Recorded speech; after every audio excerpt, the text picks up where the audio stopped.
Today we're going to talk about pitfalls to avoid in cardiac CT.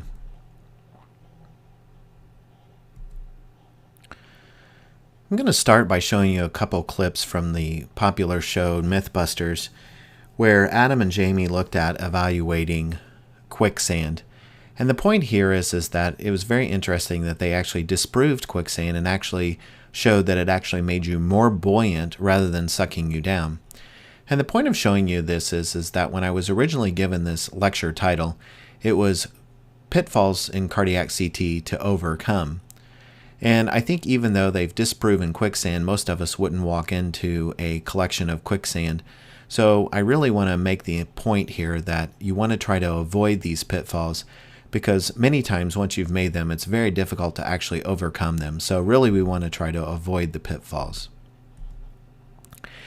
I've given you a list of 10 pitfalls which we're going to talk about, and these are kind of arranged in the order in which you're going to prepare and scan and process the images. So they're kind of in a stepwise fashion from beginning to end of the procedure.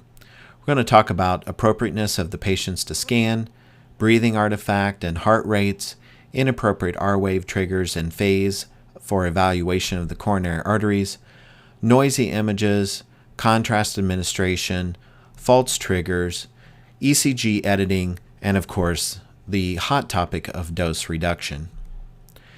So the first set of appropriateness criteria were introduced in 2006.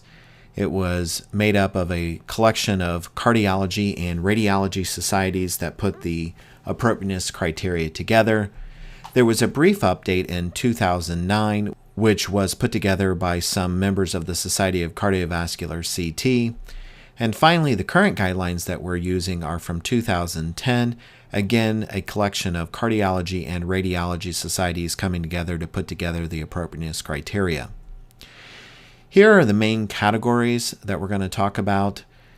These match up with the appropriateness guidelines. So we have patients without known coronary artery disease and some subcategories under that, preoperative patients, patients who have prior testing, patients who have already had revascularization, some congenital heart disease, and other cardiac structure and function category.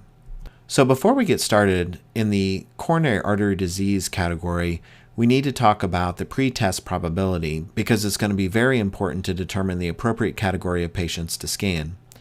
So much like VQ scanning, there's a low probability group and a high probability group, each making up about 10% of the whole population.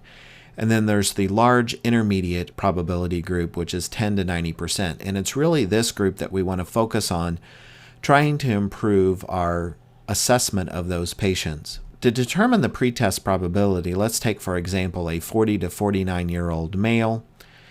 Depending on what their symptoms are, whether they have typical, atypical, or non-anginal chest pain, we'll place them into a pretest probability group.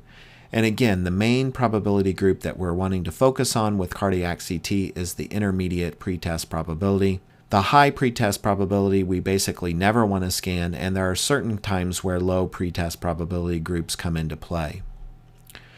So let's start initially with the non-acute. So these are patients who are having ongoing chest pain. If they have an ECG which is interpretable and they can exercise, then only the intermediate pretest probability group is appropriate.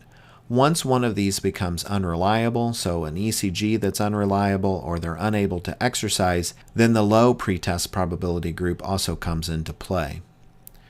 Patients who are acutely symptomatic, the low and intermediate pretest probability groups come into play. Now, these patients also need to have an ECG and a troponin or a biomarker performed. If either one of these are positive, then the patients don't qualify.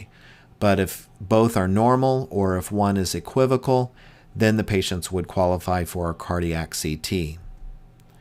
Patients who have new onset congestive heart failure with LV dysfunction, both the low and intermediate pretest probability groups qualify. Asymptomatic patients.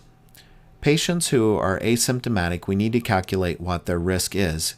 And we do this using the ATP3 guidelines. Again, we subcategorize them into high risk, intermediate risk, and low risk. And you can see here what their 10-year risk of myocardial infarction and death are. Greater than 20% in the high risk category, less than 10% in the low risk category, and 10 to 20% in between. Some things that put a patient in the high risk category: clinical coronary heart disease, symptomatic carotid artery disease, peripheral arterial disease, or a AAA. Now let's see how we calculate that risk. So there is an ATP3 risk calculator. You can see what the various categories are here: age, gender, cholesterol, HDL. And once you put these factors in, then you calculate and it gives you what the risk is. And this is actually a tool that is found online that you can use as well. In the asymptomatic patients, calcium scoring is always indicated. I think this is a great test. There's clearly lots of evidence that shows that it's an independent risk determiner. So regardless of what your Framingham risk is, you can subdivide those patients, especially the intermediate risk Framingham patients can be further subdivided within that intermediate risk category. Coronary CTA does have some certain patients which it is appropriate. The intermediate global risk patient or the low global risk patient with a family history of premature coronary artery disease. Now, this category is the one that gives me a little bit of heartburn. I'm a little bit concerned that we are scanning asymptomatic patients because if we find a significant stenosis, what are we going to do to manage those patients? We know that stenting does not change mortality, it only improves symptoms. And so if you've got an asymptomatic patient with now what you think is a hemodynamically significant stenosis, what do you do for those patients? Moving on to preoperative patients. These are preoperative patients for non-coronary cardiac surgery. We want to look at the patients who are in the intermediate perioperative risk category. So they can't have any active cardiac conditions such as unstable angina, decompensated heart failure, significant arrhythmias, or severe valvular disease. And they do need one or more clinical risk factors. So they need a history of ischemic heart disease, compensated or prior heart failure, cerebrovascular disease, diabetes, or renal insufficiency. So they need to be in that intermediate perioperative risk category. Patients with prior testing. We've traditionally done a large amount of our cardiac CTs based on prior testing. So these are patients who have normal ECG stress tests but have continued symptoms, or they have normal stress tests with new or worsening symptoms, or more commonly what we see is discordant testing. So they've had two tests, an ECG stress and a stress imaging, and they're discordant. For example, you may see an area that's concerning for inferior wall ischemia that you want to rule out that this is just diaphragmatic attenuation. Patients after revascularization, either CABG or stent. So in the CABG category, you can look at symptomatic patients looking to evaluate graft patency. More commonly, what we do is localize the grafts prior to revascularization or redo CABG, making sure that the graft is not right behind the sternum and could be injured during the opening of the patient for the redo. So really it's making sure the lima isn't right behind the sternum. Now, in the symptomatic patients, one thing that's been studied, and actually Dr. White has done this a lot, is looking at the patients before they go home after they've had their CABG. And the point in doing that is that sometimes when a vessel is borderline, they're going to go ahead and perform a CABG and perform a bypass to that graft while they're in there. Now, sometimes the competitive flow from the native vessel is great enough that that graft will actually go down within the first few days or almost immediately after surgery. So one very important thing to do is to evaluate those grafts prior to the patient going home so that when the patient comes back and has chest pain, you'll know that that graft, whether it's down, was down prior to them going home or not. If it was down prior to them going home, this obviously is not the cause of their chest pain. If it's a graft that was up and now is down, then that might be the cause of their chest pain. In stents, we're looking at patients who are asymptomatic, really with only left main stents. They have to be large enough that we can evaluate them. One thing with stents is, depending on what the material that they're made out of, it's going to have various radiodensity. Congenital heart disease, anomalous coronary arteries. This is the number one best thing for cardiac CT. Cardiac CT is the gold standard for coronary anomalies. You can look for other thoracic vessel anomalies, and you can evaluate complex congenital heart disease, although in most situations that's actually going to be performed with cardiac MRI. Cardiac structure and function, again, many times this is going to be done with cardiac MRI, but cardiac CT does have a very good spatial resolution, better than MRI for the most part, and we can do many things looking at structure and function. Obviously, if the patients have devices or other contraindications to MRI, then cardiac CT is a very good test. So if you have inadequate non-invasive imaging, especially echo, if you're doing coronary vein mapping, pulmonary vein anatomy, we do lots of cardiac CT for pulmonary venous anatomy prior to ablation. Pericardial anatomy, again, the good thing with CT is you'll really be able to see calcification, but overall MRI is better for looking for pericardial constriction. And you can do some stuff with RV function and morphology, ARVC, but again, if the patient can, MRI is the better test. Now let's move on to some other artifacts. So the first one I want to talk about is breathing artifact. And you can see in these two images, in these two patients, there's stair-step artifact within the sternum. However, when you look at the spine, it looks perfectly normal. So that tells you there isn't gross patient motion.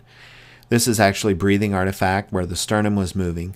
And there's artifact within the heart as well. Unfortunately, with breathing artifact, there's really not much you can do afterwards. So it's very important to practice the breathing instructions. We always practice the breathing 2 or 3 times at a minimum with each patient prior to performing their scan, really to make sure that we don't get breathing artifact. Fast heart rates, you can see here, this patient had a heart rate of 85 beats per minute. We did our traditional 75% of the R to R reconstruction, and you can see that the coronaries are not very well evaluated. There's lots of motion artifact. The one thing that you can do is sometimes you can clean this up by doing a different phase of reconstruction. You can see now we've done a 60% R to R interval reconstruction, and we've significantly cleaned up the coronary arteries.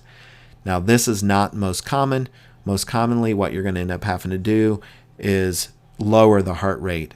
But some patients, there's just no way to get the heart rate down, regardless of giving them beta blocker. It's very important in those patients that you do retrospective scanning so that you can actually attempt to look at other phases to try to get the best look at the coronary arteries. So to help with fast heart rates, obviously you don't want them to have any type of caffeine. You do want them to have lots of water, so you want them to be hydrated. So even though you basically are telling a patient MPO, we do tell them to drink lots of water, make sure that they keep drinking water all the way up to the time of the exam so that we make sure that they're not dehydrated. We use beta blockers in general. If you can get oral beta blocker on board, that's preferable. Generally, you can give it 1 hour prior to the scan, 50 to 100 milligrams. We tend to use atenolol, and you adjust the dose based on what the heart rate is. You can give beta blocker on top of the oral beta blockers, or you could give it instead of oral beta blockers. We generally give 5 milligrams at a time up to a maximum of 25 milligrams, although I have given 50 milligrams before. Calcium channel blockers are an alternative if you can't give beta blockers, and there is some data to suggest that it does a little bit better in AFib patients. If you're trying to control and moderate their heart rate, calcium channel blockers may be a little bit better than beta blockers. We give nitroglycerin, and that's to dilate the coronary arteries. Why do I have this under the fast heart rates? The main reason is I want you to remember that they get a reflex tachycardia. So basically, unless a patient's heart rate is less than 55, I'll give at least 1 dose of an IV beta blocker, 5 milligrams, in order to keep their heart rate steady, because I know when I give the sublingual nitro, I'm going to get this reflex tachycardia. The other thing here is whether you give spray or in tabs, I don't think it really matters. Just know what the peak onset of action is. For spray, it's about 1 to 2 minutes. For tablets, it's 5 to 6 minutes. So you just need to make sure that you time your final scan. The other thing with faster heart rates is if you're using retrospective gating and you're doing ECG2 modulation, recognize that with a faster heart rate, there's not as much time for the tube to modulate, so you actually don't get as much dose reduction from ECG2 modulation when you have a faster heart rate. Now, let's move on to R-wave triggers. You want to make sure that you have a very nice ECG tracing. You want to make sure you don't have a lot of noise in the baseline as you see on the top line there, and you also want to make sure that the R wave is the tallest peak within the ECG tracing. And that's basically just so the scanner doesn't get fooled, especially if you're using ECG tube modulation, because the scanner expects the tallest peak to be the R wave.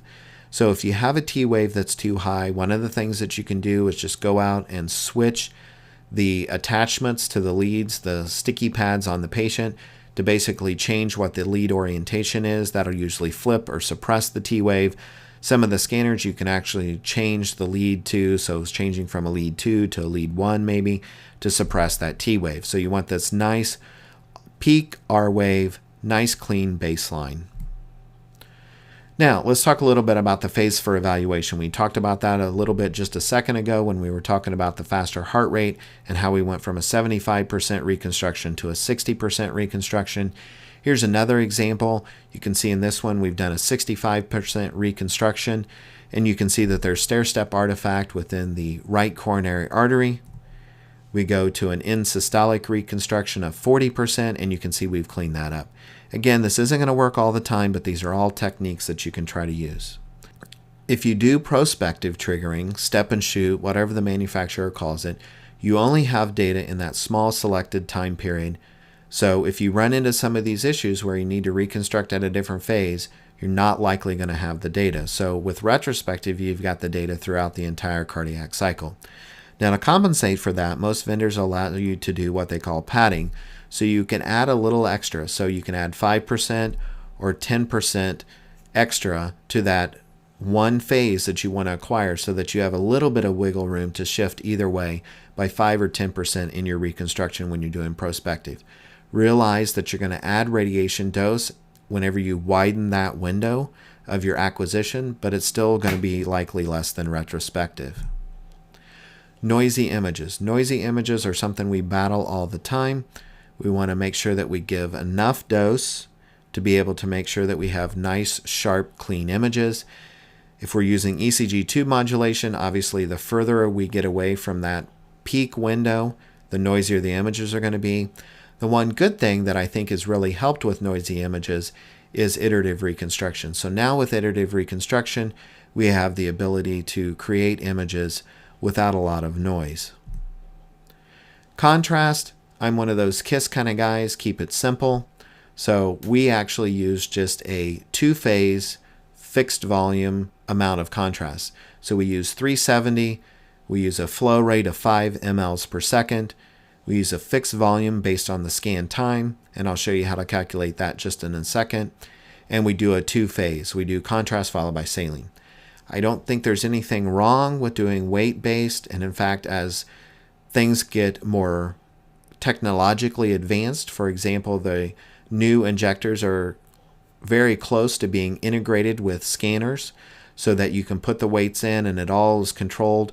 When we have that, so that our techs aren't having to do the calculations, and we can just put it in and the computer calculates it for us and does the 3-phase, I think that's fine. I think we can move to that.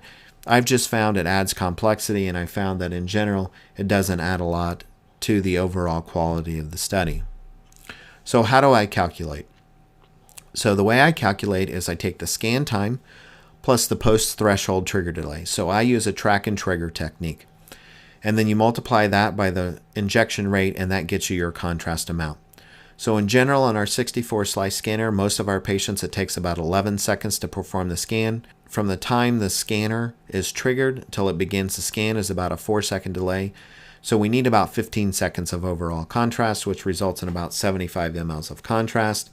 On our 256, we're down to needing about 9 to 10 total seconds, so we're at about 50 mLs of contrast or less. One of the good things about giving saline after the contrast is you wash out the right side of the heart. You can see here the image on the left. There's some difficulty in evaluating the right coronary artery, whereas on the image on your right, when you flush out the right heart, you're going to be able to see the right coronary artery. Now, the reason for going to a 3-phase that people argue is that you want to maintain some contrast opacification within the right heart to make sure you're not missing a mass or clot, etc. I think you can see here in this case where it's just a 2-phase, you can still maintain contrast enough contrast within that right heart to make those diagnosis of obvious abnormalities such as masses or clot. Here you can see, here's another good example, fairly rare, but a good example of why you want not a lot of contrast in the right heart. Here's a very essentially deep myocardial bridge where the right coronary artery is traversing through the right atrium. That's no longer seen in the right atrial groove. If you have a lot of dense contrast within that right heart, you would never ever be able to see that right coronary artery. False triggers. The one thing we need to worry about here is if you use the track and trigger technique, streak artifact causing false triggers. So generally whenever I do track and trigger, I always try to put the region of interest that's going to cause the trigger as close to what I'm trying to image as possible. So in coronary CTA, I put it in the ascending aorta, and if I'm doing pulmonary veins, I put it in the left atrium. You can see the way it determines the region of interest. Hounsfield unit is a mean. So if you've got a small region of interest with very dense contrast, you're going to get a high Hounsfield units. If you've got a much bigger region of interest with some high contrast streak, you're going to get a lower overall mean Hounsfield units. I've just shown here for illustration purposes putting some calcium in, and you can see how when you make a small region of interest versus a big region of interest, how it affects the mean Hounsfield units. The main key point here is you want to make a nice big region of interest, at least half the size of the aorta. And then you want to put it up kind of towards the anterior aspect of the aorta. And you want to try to get it as far away from the pulmonary outflow tract and from the SVC, because you know you're going to get some streak artifact as contrast is coming in through the SVC and going out through the pulmonary outflow tract. And that streak artifact is likely going to come across your region of interest. So that's one reason why you want to make that region of interest as big as possible. Now, ECG editing. There's basically two things to do when you're talking about ECG editing. You can delete or you can disable. And when we talk about deleting and disabling, we're talking about the R-wave tag. So you can see here, there's an R-wave tag associated with this premature beat. Now, we can delete that R-wave tag, and then what's going to happen is basically the scanner is going to look and it's going to say, okay, we have an R wave here, we have an R wave here. It's going to ignore this beat and it's going to treat this as one heartbeat from R to R. And it's going to reconstruct at the percent of the R to R interval that we told it to. Now you can see what happens in this case is it's going to shift the reconstruction, which is not really what we want. Here you can see the reconstruction is really in the region where we want it. This one's been shifted. So that's not really what we want. So what if we actually instead look at this R wave and delete it? Well, now what happens is it says, okay, there's an R wave here, there's an R wave here. It ignores this R wave and treats this as one heartbeat, again shifting the reconstruction at a certain percentage of this R to R interval, and again causing a reconstruction not really where we want it. So in this situation where we've got this premature beat, what we really want to do is we want to just disable. We really just want to ignore and not do a reconstruction at this location. So what we're going to do is ignore that one. We still keep our reconstruction here and reconstruction here. The very slow pitch, generally 0.2 that we use with retrospective gating, allows us to sample at one anatomic location over multiple heartbeats, at least 2 heartbeats. So we had data at that anatomic location from more than one heartbeat, so we can actually just throw out the data from that one heartbeat and we'll still be able to reconstruct images at that anatomic location. Radiation dose. This is obviously a very hot topic. We're doing lots of things in order to reduce our dose.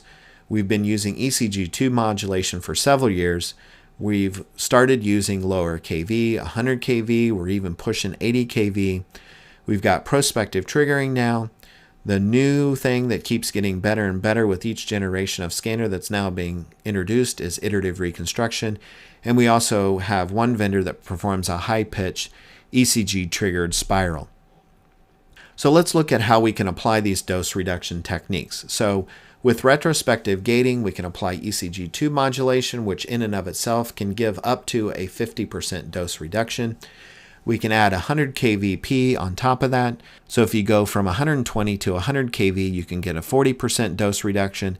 If you go from 120 to 80 kV, you can get a 70% dose reduction, and that's on top of the ECG2 modulation. And then on top of that, you can add iterative reconstruction, which in and of itself will give you another 30 to 50% dose reduction. So you can see very quickly we can get doses that are 25% or less of what they were before we started applying these techniques. With prospective triggering, the prospective triggering in and of itself is going to cause a dose reduction up to 80% or more. When you add 100 kV and iterative reconstruction on top of that, you can reduce the doses even more. So with the prospective triggering combined with 100 kV and iterative reconstruction, that's really where you're seeing these very low doses less than 1 millisievert that you're seeing the vendors report. Now, what is the effect on the Hounsfield units based on kVp? And what I want to point out to you is the benefits of 100 kVp. And basically, as you go lower with your kVp, what you're doing is you're getting closer to the K-edge of iodine, so you're improving your contrast to noise. So your Hounsfield units are overall going to be improved compared to the 120 kVp where it's going to be more gray. Obviously, 140 kVp would be even less contrast to noise. So in our 100 kVp images, we can tolerate overall a little bit more noise because we've improved the contrast. Iterative reconstruction, the big thing with iterative reconstruction is it reduces the amount of noise. You can see here that the standard deviation for the Hounsfield units, which is a surrogate for how much noise is in the image, decreases as we go to more iterative reconstruction. And they're claiming that in the next generation of iterative reconstruction, essentially they can create noiseless images. So this is something that as radiologists we're going to have to get used to. Many people talk about these images with less noise or no noise being very plasticky. They claim there's no loss in diagnostic information, so we're just going to have to get used to it. Why haven't we used iterative reconstruction before now? We've basically known about it since the beginning of CT, but we really didn't have computers that were able to do it. Now the computers have become so powerful that now we can do it on a desktop computer. We can do all this iterative reconstruction. So that's why it's now become very popular. So theoretically, we're getting to the point where we've got noise that's approaching zero. They claim in the next iteration it will be zero. So now the thing is, do we think about improving our spatial resolution? One of the reasons that we stopped improving our spatial resolution on cardiac CT is because of physics. Basically, in order to maintain your amount of noise within the image as you make the detector smaller, is you have to put more radiation in. So as we kept making the detectors smaller, we had to put more radiation in to maintain our image quality. That was raising the radiation dose too much. It was becoming unacceptable. So now that we're actually able to use iterative reconstruction, get images with much less noise, with much less radiation, is it time that we're going to actually start seeing the CT scanners start having smaller and smaller detectors and improving radiation. So it's always this balance with radiation between dose and image quality.